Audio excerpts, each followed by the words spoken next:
Ganang diri magtanaw guys oh, pag summer, tanawa. Gituyo ginig tanom ngayon ani. Nga nagsunod ang mga punuan. Diba green kaayo sila. Labi nagkanang init ang panahon unya medyo hangin-hangin.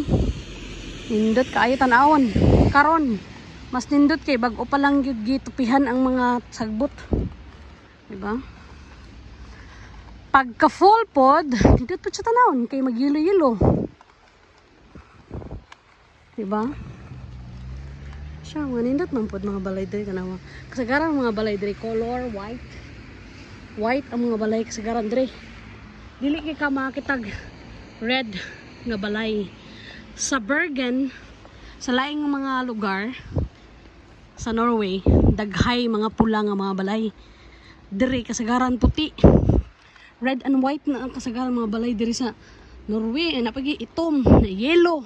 Kanang yellow pod napoy lugar sa Norway. Asa mo itong nadapit na kita na ko nga. Grabe. Yellow gyud ang kasagaran nila mga balay. Ambot ganong inana. Siguro sa unang panahon mao gyud na ilahang color coding sa mga balay. Diba nice kay bago pa lang gyud gitupihan ang sagbot oh.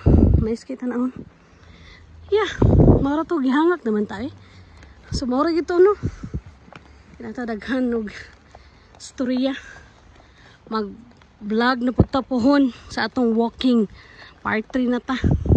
Hapit na akong mabot sa mga balay so dili na ako i-vlog kay lisod na. Bitaw no. Daghang salamat sa pagtan-aw. Thanks for watching. Please like and subscribe sa ating channel. Bye-bye. Bye-bye. Bye-bye.